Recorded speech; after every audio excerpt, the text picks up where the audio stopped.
So today we're going to be talking about why two-stroke engines are more efficient than four-stroke engines. Okay, a little bit of backstory. Ever since I was little, my parents loved four-wheelers. My dad had a Banshee, my mother had a Raptor, and my father's four-wheeler would always run circles around my mother's. And whenever my mother's four-wheeler would break, it always was out for weeks at a time. But whenever my father's broke, it would be up and running by the next weekend, ready to ride. So let's talk pricing for a little bit. Buying a two-stroke bike can save you upwards of $2,000. That's a lot of money. The reason why is because a two-stroke is cheaper because they require less parts to build them, and that means that a manufacturer can put less money into it because there's less parts going into it. So that means that they can charge less and still make the same amount of profit as a four-stroke. And this is shown on the Yamaha website, where a four-stroke bike, a YZ450F, is $10,000. And a bike of the same power is $8,000. That means that it's cheaper by $2,000 to buy a two-stroke over a four-stroke. So another reason is, say you don't know how to turn a wrench, or you don't want to turn a wrench, or you just don't have the time really. So the thing is you can take your bike in and you can get the dealership to work on it. And if you have a two-stroke, it's a lot simpler and easier. There's no valves, there's no timing, meaning you can get into the engine quicker and get out of it quicker. So what that'll do is if you take it to the dealership, they'll charge you less for labor. And it clearly states on a well-known parts manufacturer, Revzilla, it states, two-strokes are historically lighter and simpler. There are fewer moving parts to wear out on top-end rebuilds and can be done in a morning before an afternoon ride.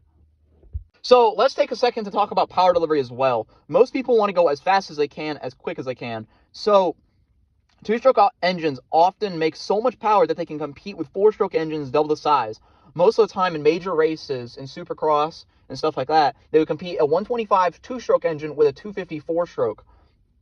A well-known drink company, Red Bull, states, two-stroke engines were notably lighter and offered a consistent power. The level of acceleration out of the gate was mind-blowing. And this just shows how much power these things have at such a low cost.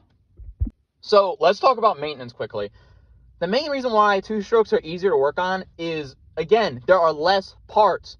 This is because there are no valves in it. There's no timing in it, so it makes it easier to get into the engine and out of the engine. And this is because, two-strokes, they have ports. They don't have valves. So the ports stay open all the time, and then the piston goes up and down, and the piston skirt closes off the ports, so it can still get that big explosion firing the piston down to propel the bike forward. So let's talk overall quality. And now, two-strokes are greater than four-strokes, and this is evident by them being cheaper, faster, and easier to work on. Two-stroke engines are cheaper because they have less materials used to make them, making manufacturing cheaper. Four-strokes are slower than two-strokes because they have more moving parts like valves weighing them down. Now, four-stroke engines compete with engines half the displacement. Two-stroke engines are easier to work on because there are not many parts in the engine. And if you watch Supercross in the 90s and compare it with Supercross today, it's kind of boring. Now, you could compare a four-stroke engine to an orchestra. It's very in sync and together and predictable. A two-stroke engine is like a raspy garage band where it's unpredictable, requires more skill, and has more personality. So basically what I learned making this, I learned about the power delivery and other ways to ride, a two-stroke and a four-stroke engine. Now, why I chose to speak on this topic, it's pretty simple. I've just always had a passion for this ever since I was young, and I'm very comfortable speaking on this because the people argue against it. A lot of the four-stroke riders either can't run a clutch, they can't ride, or they just simply don't have anything to ride.